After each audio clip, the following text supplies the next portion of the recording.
The December snow in Michigan isn't romantic like in the movies. It's sharp, bitter cold, and blankets everything in a color of funereal white. I stood by the window, my breath fogging up the cold glass, looking out at the deserted road outside my apartment in Swartz Creek. 3 days had passed since Kevin walked out that door. 3 days of silence gnawing at my soul, which felt worse than death itself. My name is Michelle, and I was the last person to see Kevin alive. The story begins on Christmas Eve. The air in our apartment was still warm, filled with the scent of scented candles and the sound of lo-fi music coming from the small speaker. Kevin Bacon, my roommate and closest friend, was standing in front of the mirror adjusting his hair. He was unusually excited. Kevin was the type of person who always found joy in the little things, and tonight, that joy came from a date. He held up his phone, the blue screen reflecting on his smiling face. A message from a dating app, Grindr. I was no stranger to these fleeting hookups of our generation, but tonight was Christmas. "You're actually going?" I asked, half joking, while still arranging gingerbread cookies into a jar. Kevin shrugged, pulling on his thick coat. He said he would only be gone for a little while. The man's name was Mark. He lived in Bennington, about a 20-minute drive away. Kevin had been talking to him for a while, and it seemed Mark was very eager to meet him tonight. I remember feeling a slight pang in my stomach, not a premonition or anything supernatural, just the simple worry of a sister, a friend, meeting a stranger on a holiday night in an unfamiliar place. But Kevin was determined. He promised to be back early to have breakfast with me tomorrow, our traditional Christmas breakfast. He walked out the door around 5 in the afternoon. It was already completely dark. His figure disappeared behind the wooden door, the sound of his footsteps echoing down the hallway before being swallowed by the wind whistling outside. I never imagined that would be the last time I saw his back. That night passed peacefully. I watched a few old movies, finished wrapping the last of the gifts, and went to bed early, excited for the morning. But Christmas morning arrived with a terrifying silence. I woke up as the cold sunlight poured into the room. The apartment was quiet. Kevin's room door was wide open, his bed flat and untouched. I checked my phone, not a single text message, no missed calls. The Christmas greeting I'd sent at midnight was still in the sent status, unread. The worry began to creep in like a cold stream running down my spine. Kevin never stood up a date, especially not on important occasions like this. He was a deeply emotional person, always prioritizing family and friends. For him to disappear without a word on Christmas morning was completely illogical. I called Kevin's parents. Carl, his father, was equally surprised. He said Kevin hadn't come home and they were also waiting for him for lunch. We started making frantic calls. Friends, acquaintances, anyone who might know where Kevin was, all were met with head shakes. By the afternoon, the worry turned into panic. We decided to report him to the police. That Christmas there was no turkey or gifts, only the sound of police sirens, missing person reports, and a hopeless wait at the local police station. The police took the report, but I saw the typical holiday weariness in their eyes. They suggested he might have just been having fun, forgetting the time. But I knew Kevin, he would never do that. I gave them everything I knew, the other man's name, Mark, the dating app, and the direction towards Bennington. December 26th passed in a deadlock. We organized our own search. Kevin's family and I drove along the route he might have taken. My eyes strained, peering into every bush, every alley, hoping to find his gray Saturn view. And then we found it. The car was parked alone in the Family Dollar store parking lot, right near a public area. It was ice cold, covered in snow. The inside was empty. Kevin's wallet, clothes, and shoes were still there. He had left everything behind. This could only mean he had gotten into someone else's car, Mark's car. Finding the car was like finding a tombstone. It confirmed my greatest fear. Kevin hadn't run away, he had been taken. The police started working more seriously. They retrieved phone data, Kevin's last known GPS location. All traces pointed to a house in the town of Bennington. I remember sitting in Kevin's father's car, shaking uncontrollably as I heard the news that the police were conducting a welfare check at that address.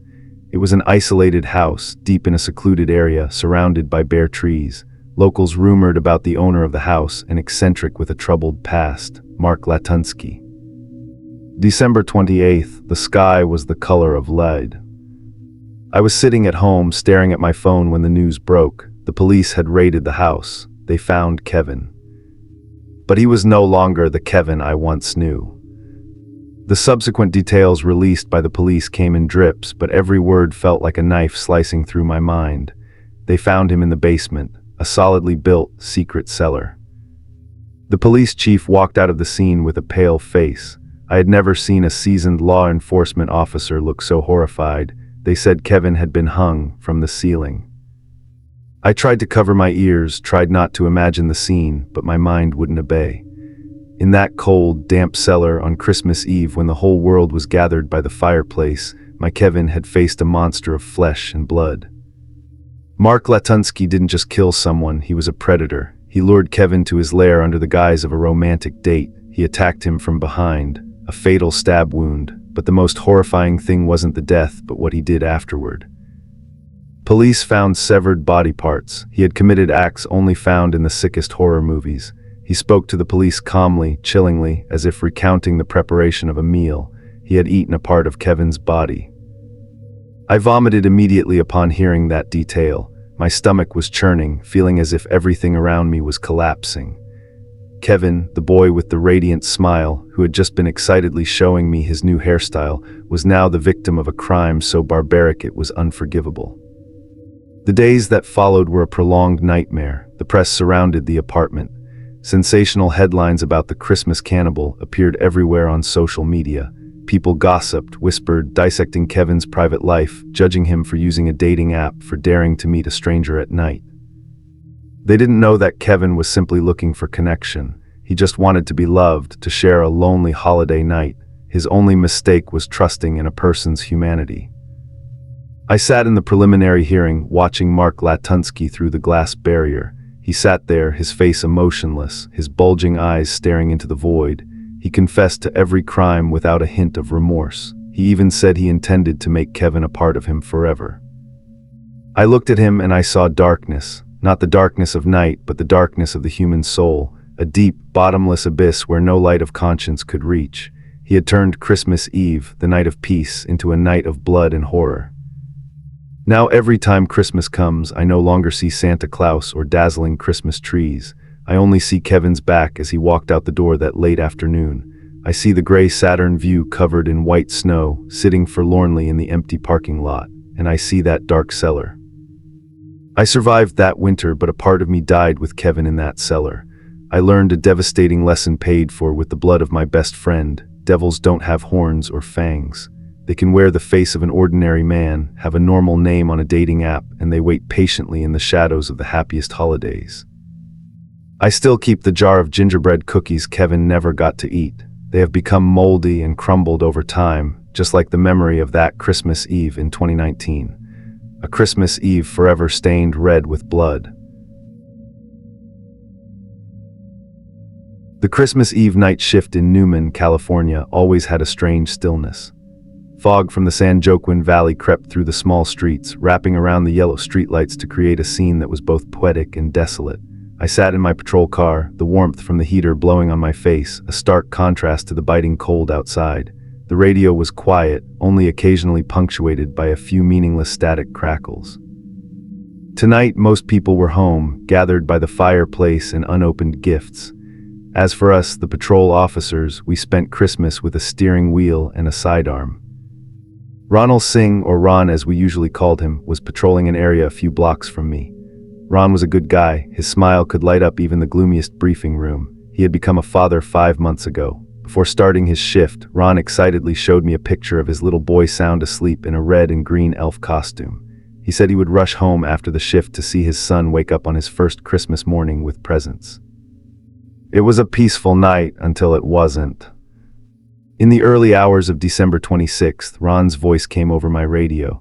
He reported conducting a traffic stop at the intersection of Merced Street and Eucalyptus Road, a gray, unlicensed Dodge Ram pickup. Ron's voice was calm, professional, as usual, suspicion of the driver operating the vehicle under the influence. I picked up the radio, reported my location, and started heading in that direction to provide backup. It was standard procedure. No one wants their partner to be alone during a traffic stop, especially at night with intoxicated drivers. Just a few minutes later, Ron's voice came on again. This time, the calmness was gone. "Shots fired. 2 short words, but enough to freeze the blood in my veins. I floored the accelerator, the engine roared, tearing through the quiet night. The siren was on full blast, red and blue lights spinning, reflecting off the closed storefronts along the road. I screamed into the radio for backup, gripping the steering wheel so hard my knuckles were white. The distance was only a few blocks, but I felt like I was racing with death on an endless road. All I could see in my mind was Ron's smile and his tiny son. "Don't let anything happen," I muttered. "Please, don't let anything happen." When I reached the intersection, the gray pickup had vanished. All that remained was Ron's patrol car with its flashing lights, illuminating the road soaked with night dew. The driver's side door was wide open. I jumped out of the car, drew my weapon, and quickly swept the area to ensure safety. The silence was eerie. The acrid smell of gunpowder still lingered in the cold air, mixed with the metallic scent of blood. Ron was lying there right next to his car. I ran to him, kneeling beside him. His dark blue uniform had turned a darker shade of black on his chest. His eyes were still open, but his gaze had begun to glaze over, fixed on the starless, dark sky. Ron's breathing was shallow and rattling, bloody froth bubbling at the corner of his mouth. I pressed my hands on the wound, trying to stop the bleeding. Warm blood oozed through my fingers, wet and slippery. I called his name, talking to him constantly to keep him conscious. He tried to move his lips, his weak hand grasping my wrist. I couldn't hear what he was saying, his voice blocked by the blood rising in his throat. But I saw in his eyes an extreme fear, not the fear of death, but the fear of a father who knew he would never go home again. The ambulance and other backup units arrived immediately afterward. The sound of sirens tore apart the silence of the small town of Newman. Medics rushed in, pushing me aside to work. I stepped back, my hands still covered in my partner's blood, watching them tear open Ron's shirt, perform CPR, and intubate him. A sense of helplessness overwhelmed me. I was a police officer. I was trained to protect others, to control the situation. But at this moment, I was just a man watching his friend drift towards death, unable to do anything. They put Ron in the ambulance. The vehicle sped off into the night, leaving me standing alone in the desolate intersection. Under the glare of the police car headlights, Ron's pool of blood reflected a murky red light, staining the gray asphalt, spent casings scattered around like seeds of death sown on a holy night. I returned to the station after the scene was secured. The atmosphere in the station was heavy like lead. No one spoke a word. Looks were exchanged, full of pity and pain. We all knew what awaited us at the hospital, even though no one dared to say it out loud. A few hours later, the official news was confirmed. Corporal Ronald Singh had fallen in the line of duty. I sat in the briefing room, staring at the empty chair where Ron usually sat. Just a few hours ago, he was there, laughing and adjusting his duty belt.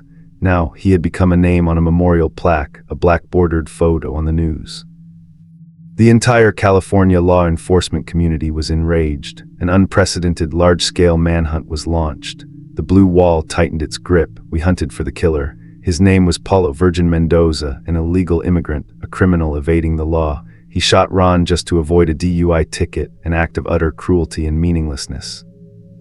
But all the manhunts, the trials, the subsequent sentences can never erase the memory of that night. I remember Ron's wife. She arrived at the hospital with swollen eyes, clutching her 5-month-old son to her chest. Her cries echoed through the cold hospital corridor, tearing the hearts of all the toughest men present. The baby looked around blankly, too young to understand that his father, his hero, was gone forever at the age of 33. The next morning, the sun still rose over the valley. People still opened gifts, still exchanged good wishes. But for me, Christmas had changed forever. It was no longer a day of joy and reunion. It was the day I saw my brother's blood spilled on the cold pavement. Every time I drive past the intersection of Merced and Eucalyptus, I still see the silhouette of the gray Dodge Ram speeding away into the night. I still hear the sharp blast on the radio, and I still see Ron lying there under the flashing headlights, trying to utter his last words about his little boy. The world may continue to turn, other Christmases will come, but in this small town, on the night of December 26th, time seems to have stopped forever beside a still wet pool of blood.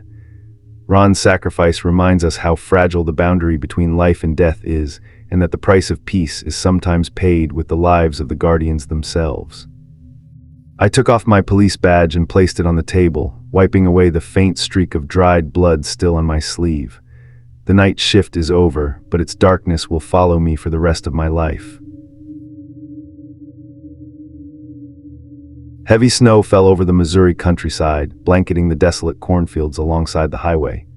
I gripped the steering wheel of my unmarked car, eyes strained, looking through the curtain of sleet and snow hitting the windshield.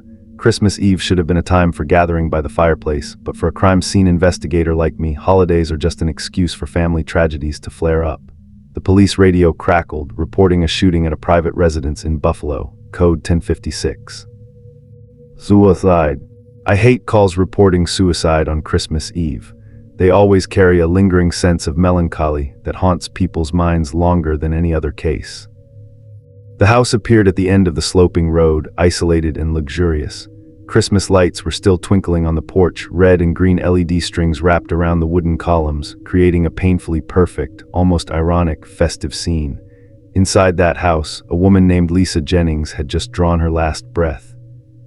I stepped out of the car, the sub-zero cold immediately slipped through my thick coat, biting into my skin. A patrol officer stood guard at the front door, his face flushed from the cold and perhaps from confusion. He nodded a greeting, whispering that the husband was in the kitchen. I walked inside. The air was warm, smelling of pine and cinnamon from expensive scented candles. But beneath the layers of holiday aroma, my keen sense of smell caught another scent. A sharp, pungent odor, one that should not be present in a family's living room on a festive night. The smell of bleach. The husband, Brad Jennings, sat slumped over the dining table. He wore a dark blue sweater, his hands clasped tightly together on the glossy oak surface. He wasn't crying, his shoulders weren't shaking, he just sat there, motionless as a stone. When I approached, he looked up. His eyes were dry, frighteningly calm. He said his wife had taken her own life. He said she was bored, depressed over trivial things, and had taken a gun to the bedroom. I didn't reply, just nodded slightly and headed straight for the primary scene. The master bedroom was on the second floor. The door was wide open. Inside, Lisa's body lay on the bed. She was wearing a white bathrobe, now heavily stained with dark crimson patches. The handgun lay loosely near her right hand. I put on my gloves and slowly walked around the body, trying not to touch anything.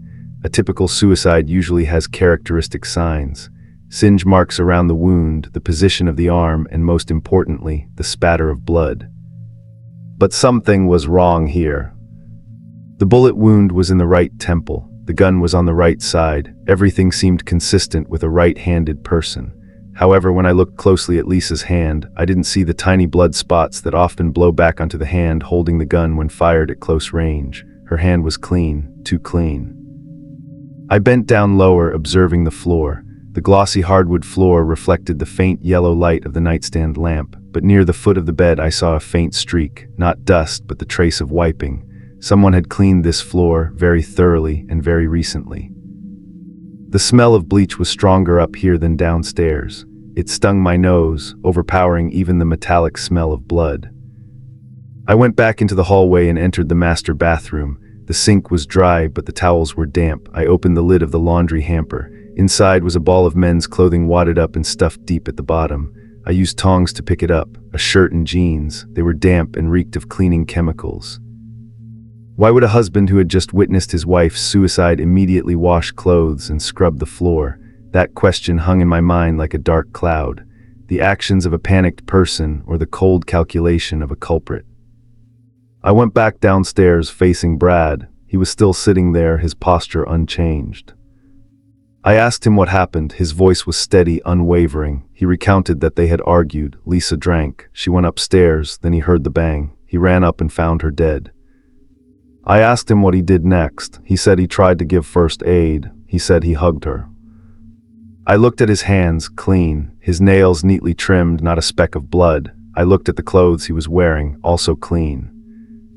If he had hugged a woman who had just been shot in the head, blood would have been all over him. But he sat here spotless, while the room upstairs smelled of bleach.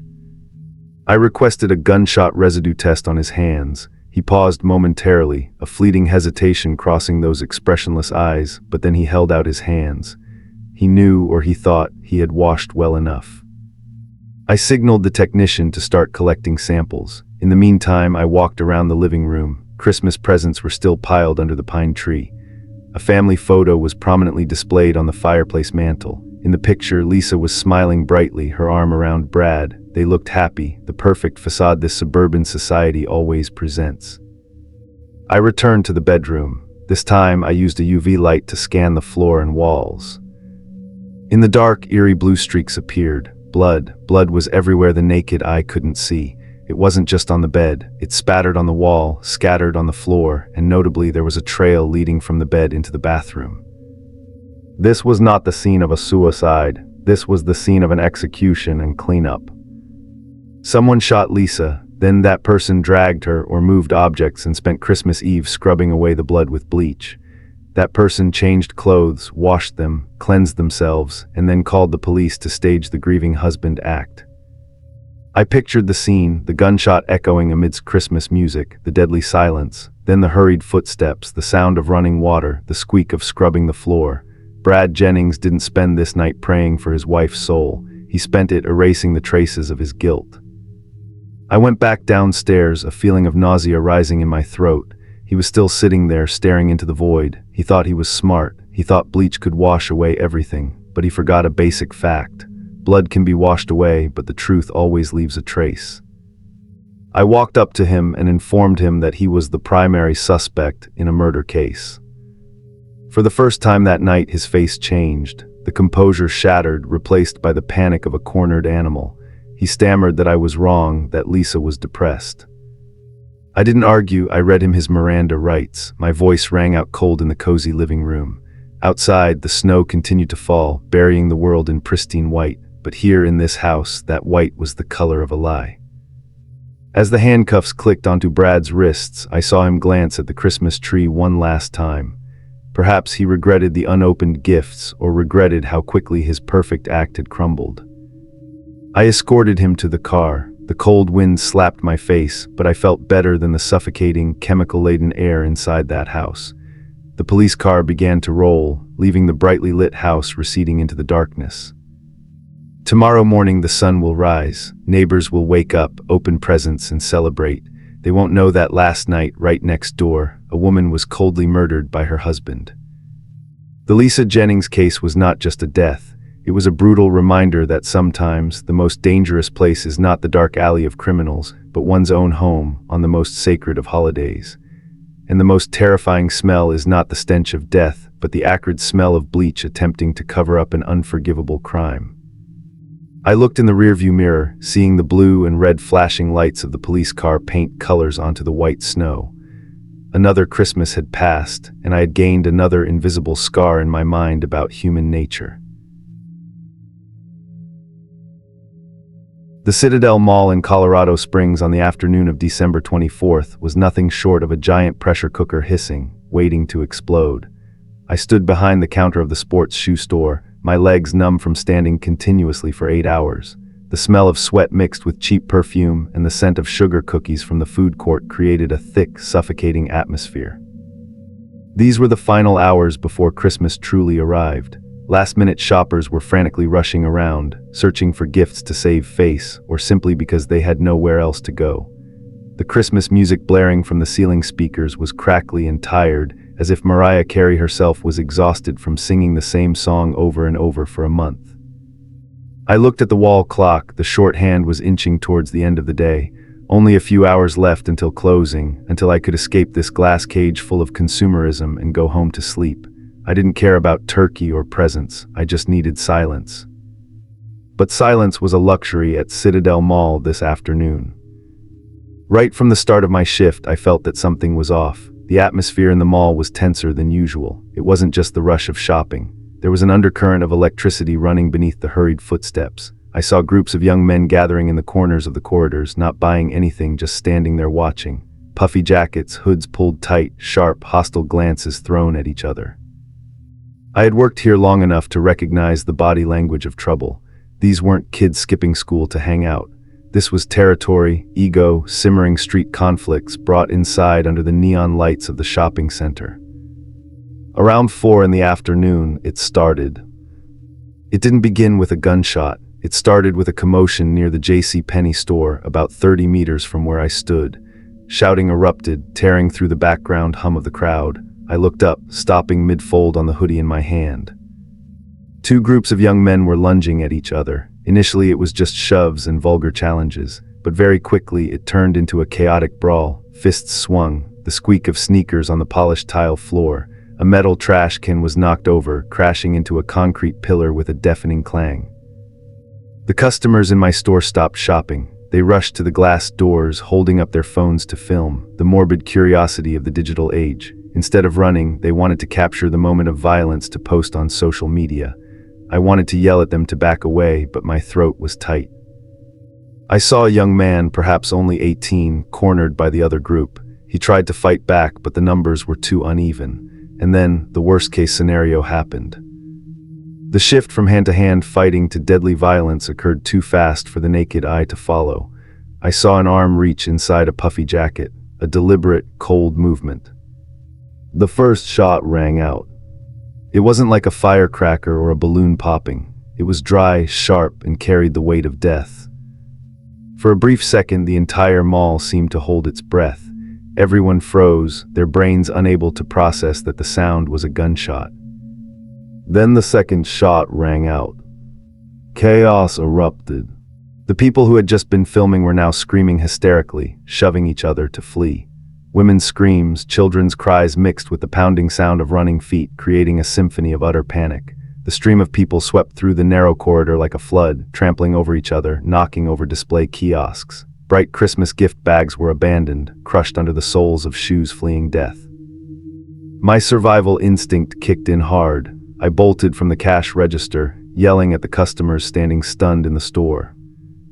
"Back room, get into the back room now." I herded them like ducks toward the back of the store. A woman clutching her infant stood frozen in the aisle, her face drained of color. I grabbed her arm, pulling her toward the storeroom door. She stumbled, the baby burst into tears, but I didn't dare stop to help her up. I yanked her to her feet, shoving her into the darkness of the stockroom.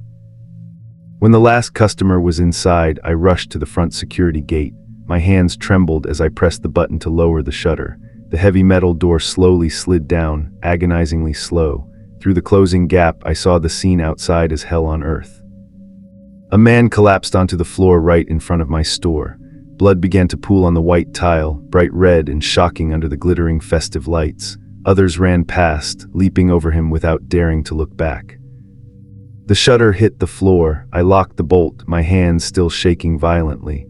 The sound of gunshots outside seemed to have stopped, or perhaps my ears were ringing from the adrenaline. I ran back into the stockroom. Over 10 people were huddled in the cramped space, reeking of rubber and cardboard. They sat on the floor, curled up behind towering shelves of shoes. The only sound present was the child's soft crying. Its mother was covering its mouth tightly, tears streaming down her terrified face. I motioned for everyone to be silent. I turned off all the lights in the stockroom, leaving only faint light seeping in from the gap under the door. We sat there in the darkness, listening for death stalking outside. Time passed in a distorted way. Every minute was an eternity. I heard sirens wailing in the distance, then growing closer. The heavy footsteps of SWAT officers running down the corridor. The crackle of walkie-talkies, shouted commands. Inside the stockroom, the air was suffocating. The smell of fear emanating from human bodies is a very distinct odor, acrid and cold. I sat leaning against a box of Nike shoes, my hand gripping a box cutter, the only ridiculous weapon I had to protect these people. I thought about my family. I thought about the Christmas dinner I had planned to skip because I was tired. Now, I yearned to sit at that dining table, if only to hear my uncle's boring stories or the children's arguments. Death had brushed past so closely that the ordinary things suddenly became priceless. Everyone's phones began vibrating violently. Texts, calls from loved ones, news reports. A young girl whispered with a trembling voice that someone was dead. 1 dead, 3 injured, all because of a senseless argument. About 2 hours later, there was a loud pounding on the security gate outside. Colorado Springs police opened the door. I cautiously approached, looking through the gap. Dark gun muzzles were pointed in, along with flashing flashlights. I shouted my identity, then slowly unlocked the door. A fully equipped SWAT team stood there. They shouted for us to put our hands up, to walk out one by one. We emerged from the store like prisoners of war. The scene outside the mall was truly devastating, not because of the destruction from bombs, but because of the unfinished state of life. Shoes lay scattered everywhere. A baby stroller was overturned, its wheels still spinning. Shopping bags from Macy's and Dillard's were strewn about, their contents spilled onto the floor. Clothes, toys, perfume. Shoe prints marked streaks of dried blood. Police had taped off the main crime scene where the brawl took place.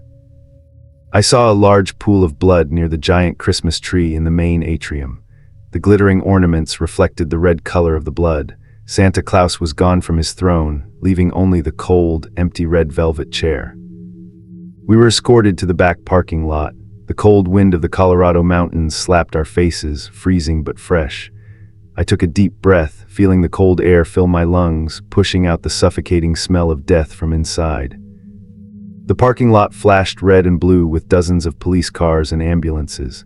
Survivors huddled together, shivering under silver emergency blankets. Some cried while calling their families. Others stood dazed, looking at the giant concrete building that held the nightmare that had just passed. I found my car in the corner of the parking lot. My hands were still shaking too much to put the key in the ignition. I sat in the car, locked the doors, and only then, did I allow myself to slump onto the steering wheel. I didn't cry, I just felt empty. The car radio automatically turned on when I started the engine. The song Silent Night played softly. Silent night, holy night. In that moment, the irony of life reached its peak. I drove away from Citadel Mall, leaving the flashing lights and the crime scene behind. The city of Colorado Springs still sparkled with festive lights. Families were still opening gifts, eating and laughing. They didn't know or hadn't known yet that a few miles away, an 18-year-old boy had drawn his last breath on the cold tile floor of a shopping mall amidst Christmas gift bags that were never delivered. I arrived home, my apartment dark and quiet. I didn't turn on the lights. I sat on the sofa, looking out the window where the snow began to fall lightly. Christmas Eve 2023, I survived, but the price was my belief in peace. I realized that violence doesn't take holidays off. It lurks in puffy jackets, in hostile glances, and in the indifference of the crowd. I looked down at my hands. They were still stained with dirt from the stockroom floor. I know I will never be able to step into that mall again without hearing that dry, sharp sound echoing in my head. Modern Christmas is no longer a fairy tale. It is a stark reality, where life and death are separated only by a moment of a finger losing control on a trigger. I closed my eyes, trying to find some peace in a fitful sleep, while the wail of police sirens lingered somewhere in the dark night. Houston, Texas doesn't get snow for Christmas. Instead, there's a damp chill that seeps through the Kevlar vest, thick fog clinging to the patrol car windshield, and black asphalt roads slick under the glowing orange streetlights. I drove along West Little York Road, my Ford Explorer gliding smoothly in the city's rare silence. The clock on the dashboard showed the early morning hours. December 24th was over and the 25th had just begun. While millions of Houston residents were deep in sleep, dreaming of gifts under the tree and cozy breakfasts, my night shift colleagues and I were counting down the minutes until shift change. Christmas night shifts are often an odd blend of false peace and bursts of domestic violence. Alcohol, unmet expectations, and financial stress often turn brightly lit homes into battlegrounds. My radio had been silent for the past hour. I had hoped it would stay that way until I returned to the station. But hope is a luxury for a North Houston patrol officer. The dispatcher's voice broke through the silence in my ear. Her tone was strained, her rhythm faster than usual, completely abandoning the usual elaborate codes. She reported a 911 call from an apartment complex on Golf Club Drive. The caller was female. She said she had harmed her son. I felt my stomach tighten, a familiar wave of nausea whenever I heard cases involving children. I flipped on the lights, but not the siren. I didn't want to alert the entire neighborhood or provoke the woman further before I arrived. I pressed the gas and the car sped off, tearing through the early morning fog. The dispatcher continued to update the information. The woman's name was Susie Montalongo. She was very calm, too calm. She told the operator that she had tried to kill her son. The boy was only 5 years old. 5 years old, the same age as my nephew. The little guy was probably fast asleep right now, clutching the teddy bear I gave him last week. The thought flashed through my mind and I immediately pushed it away. Emotion is the enemy of professionalism in these situations. I needed a cold head. I turned into the apartment complex parking lot. It was an old, complex, long rows of two-story buildings with rusty iron staircases and cracked concrete corridors. Yet the festive atmosphere was still present here. Cheap Christmas lights twinkled on the balconies, plastic wreaths hung on the doors. Poverty didn't stop people from seeking hope during these days. I parked the car, drew my weapon from the holster, and checked the safety. Another colleague, Officer Martinez, had just arrived. We exchanged glances, no words necessary. We both knew the procedure: approach cautiously, assess the danger, protect the victim. We moved quickly but quietly up to the second floor. The reported apartment number was at the end of the hallway. The peeling brown wooden door was silent. No screams, no crying, only the monotonous whine of the air conditioning unit in the night. I pressed myself against the door frame and knocked hard 3 times. "Houston Police, open the door." "Silent." I knocked again, harder. My hand hovered over the pistol grip, my muscles tense, ready to react. The door slowly opened. It wasn't locked. A gust of cold air from the air conditioner wafted out, carrying a pungent odor, not the smell of baked goods or turkey. It was the smell of detergent mixed with a metallic, fresh, bloody scent that anyone in this profession could never forget: the smell of fresh blood. I pushed the door open and stepped in, gun raised, quickly scanning the living room. The apartment was small, cluttered with toys and clothes. A small plastic Christmas tree stood in the corner, its lights flashing in a garishly cheerful rhythm. And there, in the middle of the living room, was the woman. Susie Montalongo stood there wearing simple pajamas. Her hair was messy. She looked at me, then at Martinez, with eyes that were completely empty. No fear, no remorse, no madness, just a deep, abyss-like blankness. On her hands, in the front of her shirt, were dark red stains. They had begun to dry, turning brownish-black under the apartment's yellow light. "Where is your son?" I asked, my voice tight, trying to suppress the tremor in my chest.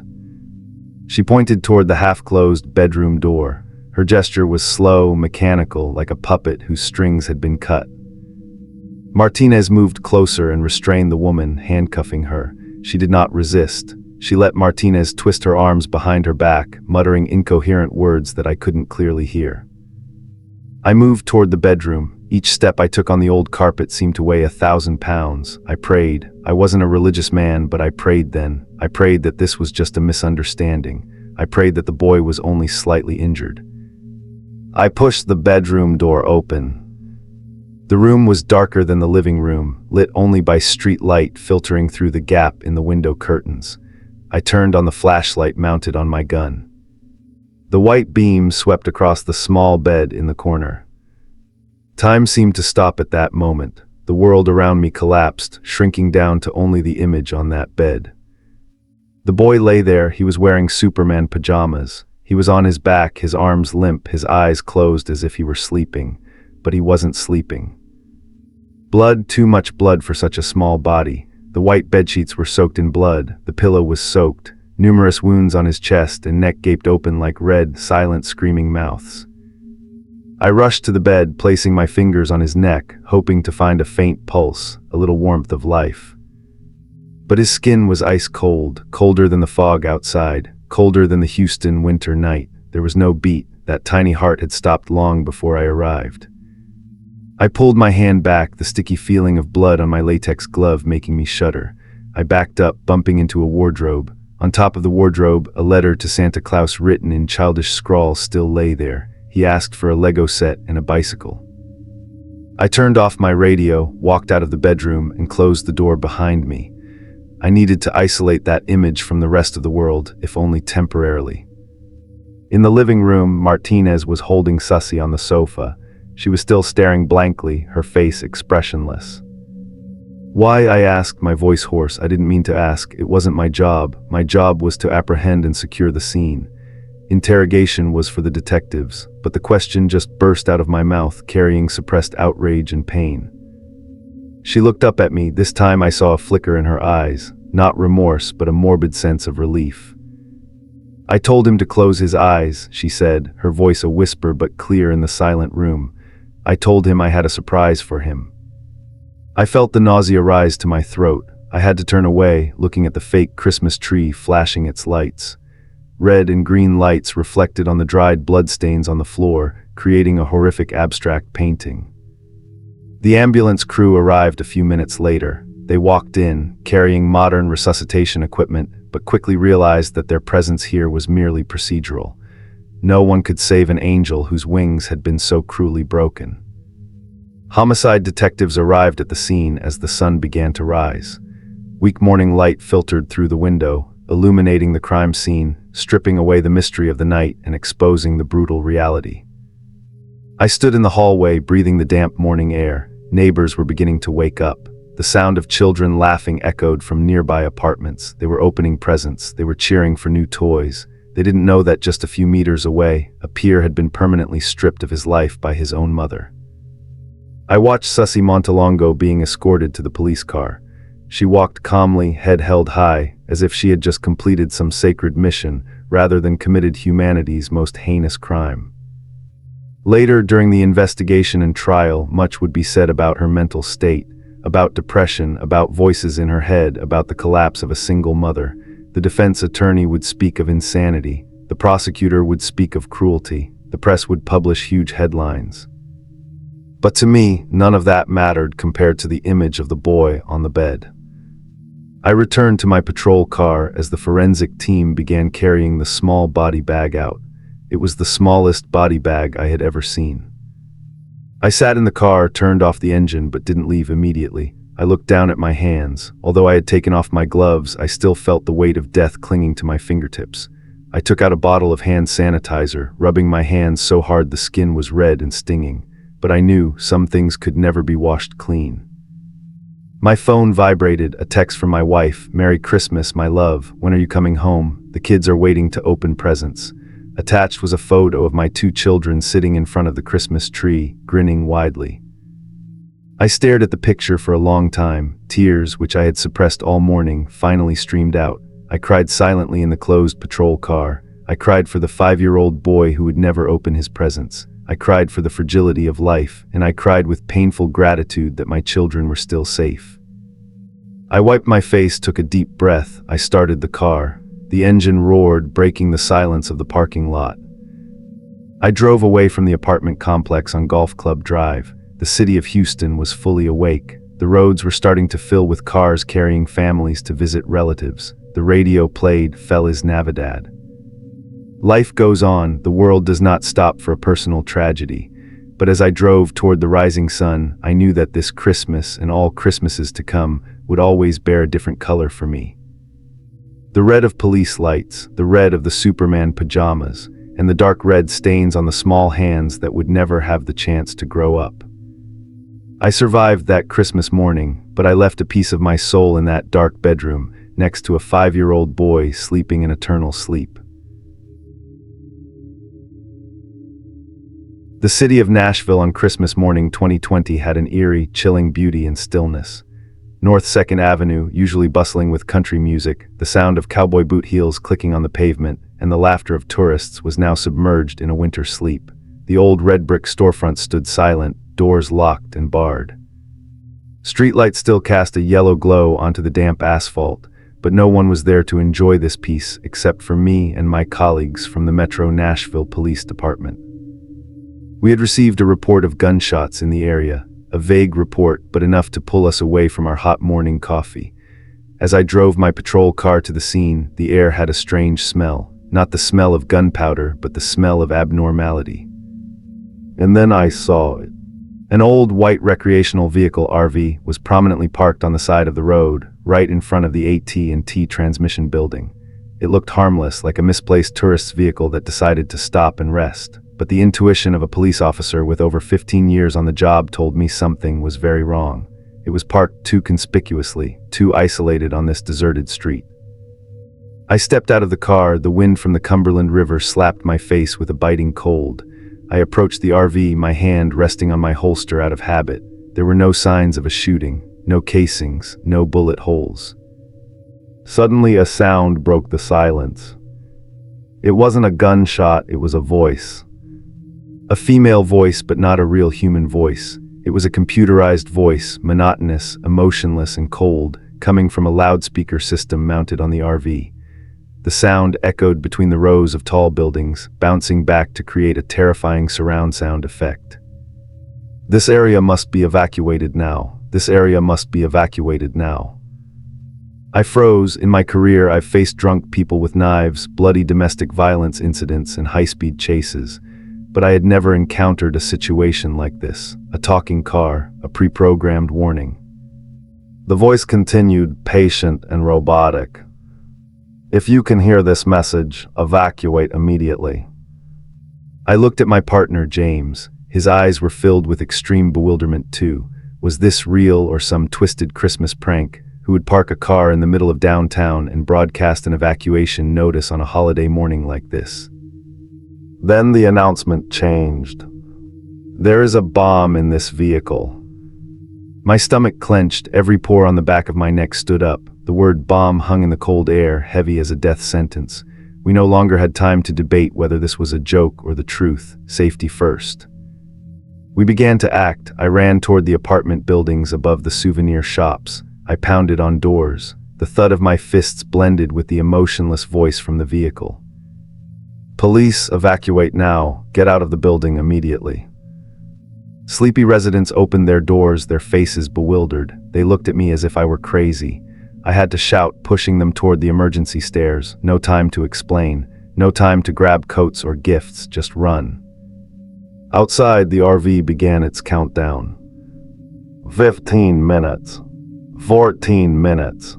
Between the countdown intervals, the car started playing music. An old song blared out. The cheerful, nostalgic melody, but placed in this context, it was more chilling than any horror movie soundtrack. When you're alone and life is making you lonely, you can always go downtown. Downtown by Petula Clark, the lyrics echoed across the empty street, dancing on the brick walls. Everything's waiting for you, downtown. The irony was biting. The person behind this was playing with us. He was turning the crime scene into a bizarre performance stage. We raced against time. With every passing minute, the voice from the RV announced the remaining time. The voice didn't change in pitch, showing no urgency. Its calmness amplified our stress level. My heart hammered in my chest, so hard I felt like it was about to burst. I saw a woman walking her dog around the corner. I rushed over, yelling for her to turn back. She looked at me, then at the RV, not understanding what was happening. I had to grab her shoulder, forcefully pushing her in the opposite direction. Run, don't look back. The countdown reached 3 minutes. My colleagues and I had managed to evacuate most of the people we could find. The street was now completely empty, leaving only the white RV and the song still playing faintly. We began to retreat to a safer position. I walked backward, my eyes glued to the vehicle. It felt like looking into the eyes of a sleeping monster, waiting for the moment to wake up. I passed a cowboy store. Expensive leather boots displayed in the window stared at me blankly. Everything was too normal, too orderly. The contrast between this peaceful scene and the threat of destruction choked my mind. I had just reached the intersection, intending to turn back and get my patrol car to block the road. And then the world ended. There was no sound at that moment, only pressure. A massive, invisible but solid blast wave, like a steel wall, hit me from behind. I was lifted off the ground. Time seemed to stretch. I saw myself suspended in midair, watching shards of glass fly past my face, sparkling like diamond dust. Then I slammed hard onto the pavement. The ground shook violently beneath me. At this moment, the sound finally caught up. It wasn't a simple explosion. It was the roar of hell, a sound that tore through my eardrums, burrowing deep into my bones. My ears went instantly deaf, replaced by a continuous, high-pitched ringing. I lay face down on the road, black smoke and dust swirling around me. Everything went dark. The smell of gunpowder, burnt brick and stone, the smell of melting asphalt stung my nose, constricting my lungs. I tried to move, my body ached but seemed intact. I pushed myself up, staggering like a drunk. The sight before me was one of total destruction. North 2nd Avenue was gone. In its place was a war zone. The old red brick buildings had their facades ripped open, exposing steel frames and interiors. Trees were toppled, charred black. Nearby cars were engulfed in flames, alarms blaring, but I heard nothing but the dull ringing in my head. The white RV had vaporized. It no longer existed. All that remained was a deep crater in the road and metallic fragments scattered hundreds of yards away. I saw James scrambling to get up not far away. He was clutching his head, blood running from his ear, but he was alive. We looked at each other through the smoke and dust, our eyes exchanging relief mixed with horror. We had survived. I pulled out my radio, my hands shaking. I tried to report the situation, but didn't know if I was speaking out loud. My voice sounded like a stranger's, echoing from a very distant place. Columns of water from ruptured fire suppression systems shot into the sky, mixing with black smoke to create a dark, muddy rain falling down on us. It stained our uniforms, staining the faces of the reluctant heroes. We did our best, we evacuated everyone, but the brutality of the explosion reminded us that the malevolence of humankind has no limits. Anthony Quinn Warner, that was the name we learned later, the suicide bomber. He chose Christmas Day, a day of peace, to send his dark message. He died in the blast, vanishing into nothingness with his vehicle, but he left a permanent scar on the face of the city. I stood amidst the rubble, watching the ashes fall softly onto my shoulder. The song Downtown had stopped, but its haunting melody still lingered somewhere in my mind. That Christmas morning there were no gifts, no turkey, no laughter, only sirens, the acrid smell of destruction, and the terrifying silence of the gutted buildings. I realized that the greatest gift I received today was my own life, and the lives of the residents we had managed to pull out of their beds in time. I walked with a limp toward the red and blue lights of the ambulances approaching from afar. Nashville was wounded, but it still stood, as did I. It's just that from now on, every time I hear the melody of Downtown, I know I will never feel peaceful again. The ghost of the white RV will forever be parked there in my memory, counting down every second to destruction.